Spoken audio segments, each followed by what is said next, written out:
स्वागत है आप सभी का हमारे यूट्यूब चैनल में जिसका नाम है जीके हिस्ट्री।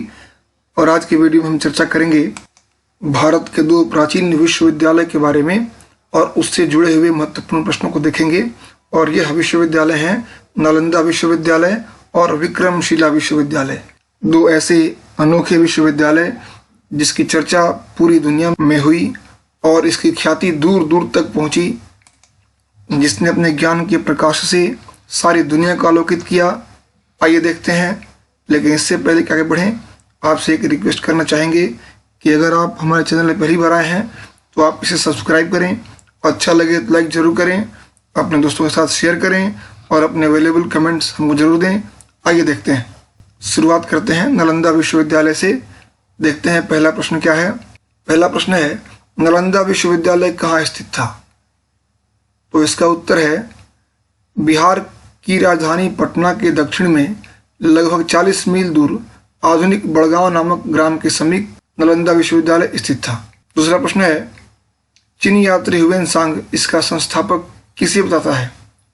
तो इसका उत्तर है शक्रादित्य को। ह्वेनसांग कहता है कि इसका संस्थापक शक्रादित्य था, जिसने बौद्ध धर्म के त्रिरत्नों के प्रति महती श्रद्धा के कारण इसकी स्थापना करवाई थी। अगला प्रश्न है, शक्रादित्य की पहचान किससे की जाती है? तो इसका उत्तर है कुमारगुप्त प्रथम से 415 से 455 ईस्वी इसका समय है। इसके बारे में कुछ विशेष जानकारी आपको दे दें।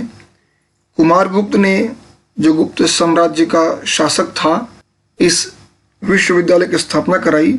कुमारगुप्त के पुत्र तथा उत्तराधिकारी बुद्धगुप्त ने अपने पिता के कार्य को जारी रखते हुए इसके दक्षिण में दूसरा विहार बनवाया।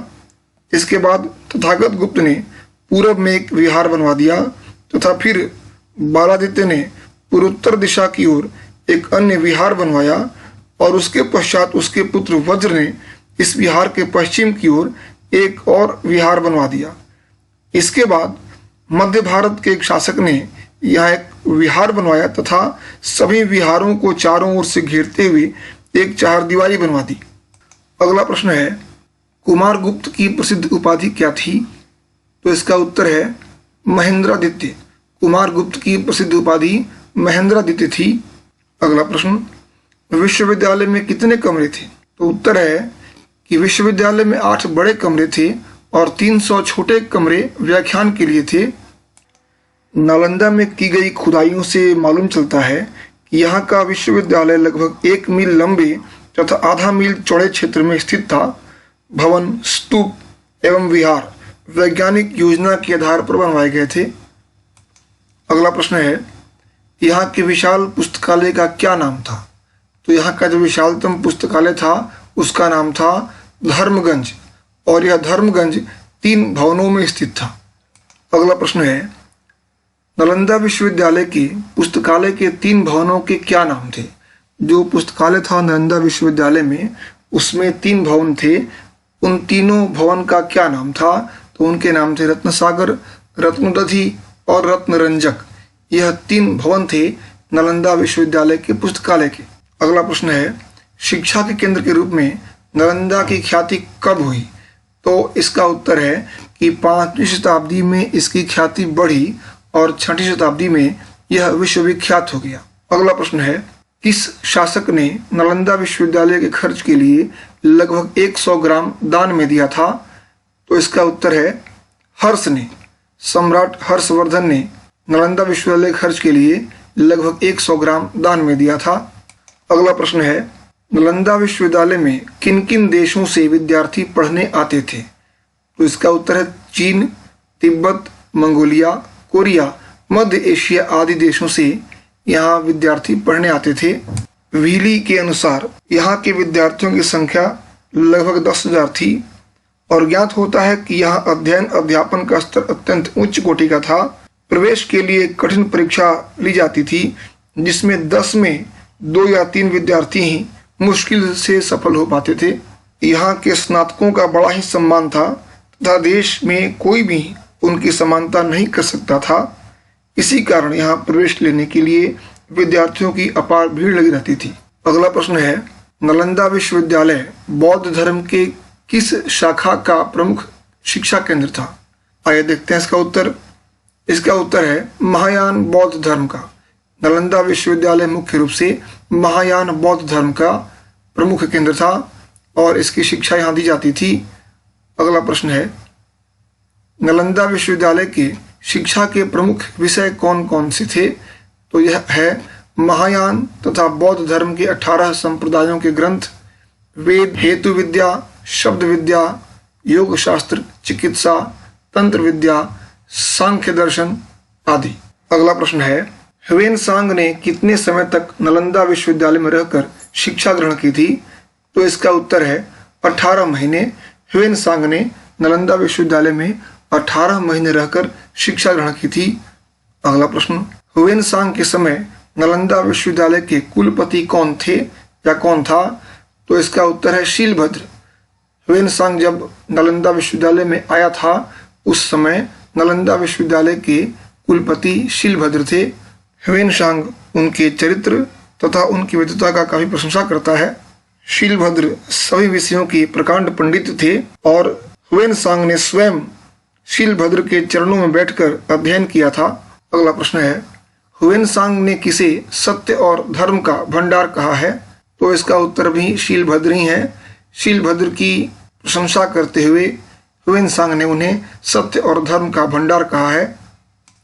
अगला प्रश्न, नालंदा विश्वविद्यालय के प्रसिद्ध विद्वान कौन थे? तो ये नाम है धर्मपाल, जो पूर्व कुलपति थे, चंद्रपाल, गुणमती, स्थिरमती, प्रभामित्र, जीनमित्र, ज्ञानचंद्र आदि।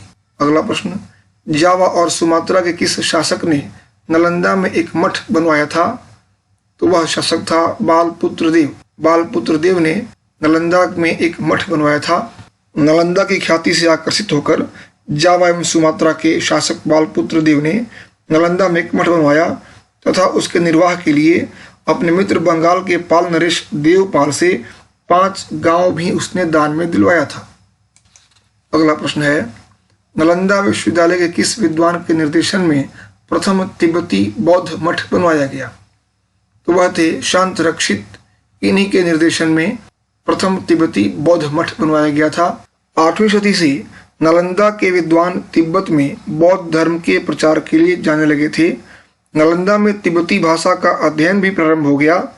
तिब्बत में बौद्ध धर्म के प्रचारकों में सर्वप्रथम चंद्रगुमिन का नाम उल्लेखनीय है और नालंदा के ही विद्वान शांत रक्षित 8वीं सदी के मध्य में तिब्बत नरेश के निमंत्रण पर वहां गए तथा बौद्ध धर्म का उपदेश दिया और उन्हीं के निर्देशन में प्रथम तिब्बती बौद्ध मठ का निर्माण कराया गया। अगला प्रश्न है, विक्रमशिला विश्वविद्यालय से संबंधित है ये।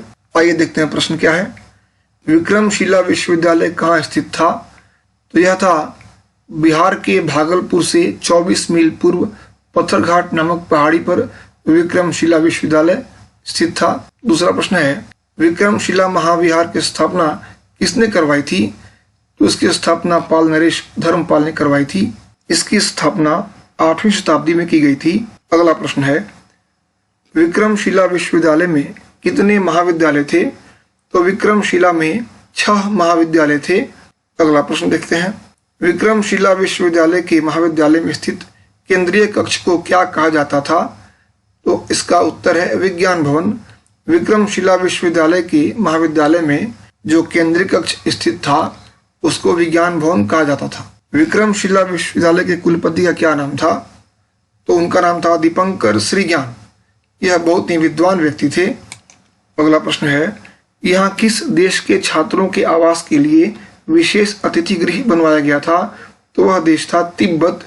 तिब्बती छात्रों के लिए यहाँ विशेष अतिथि गृह बनवाया गया था। तिब्बत के साथ इस शिक्षा केंद्र का प्रारंभ से ही विशेष संबंध रहा है। अगला प्रश्न है, यहाँ के स्नातकों को कौन सी उपाधि दी जाती थी? तो यहाँ से जो स्नातक करते थे उन्हें पंडित की उपाधि दी जाती थी। इससे ऊपर की जो उपाधियां थी वह थी महापंडित, उपाध्याय तथा आचार्य। अगला प्रश्न है, बख्तियार खिलजी के आक्रमण के समय विक्रमशिला विश्वविद्यालय के कुलपति कौन थे? तो जिस समय बख्तियार खिलजी ने आक्रमण किया विक्रमशिला विश्वविद्यालय पर 1203 ईस्वी में, इसी समय बख्तियार खिलजी ने विक्रमशिला विश्वविद्यालय को दुर्ग के भ्रम में ध्वस्त कर दिया। भिक्षुओं की सामूहिक हत्या कर दी गई तथा ग्रंथों को जला दिया गया और इस समय जो कुलपति थे विश्वविद्यालय के उनका नाम था शाक्य श्रीभद्र। यह अपने अनुयायियों के साथ किसी तरह बचकर तिब्बत चले गए। एक बात और, नालंदा विश्वविद्यालय को भी बख्तियार खिलजी ने ही नष्ट किया था। तो इस प्रकार कुछ महत्वपूर्ण प्रश्न इसमें पूरे हुए। अगले वीडियो में फिर मिलते हैं आपसे कुछ नई जानकारियों के साथ। अगर अच्छा लगा हो वीडियो तो लाइक जरूर करें, दोस्तों के साथ शेयर करें और अपने अवेलेबल कमेंट्स मुझे जरूर दें। Thank you for watching.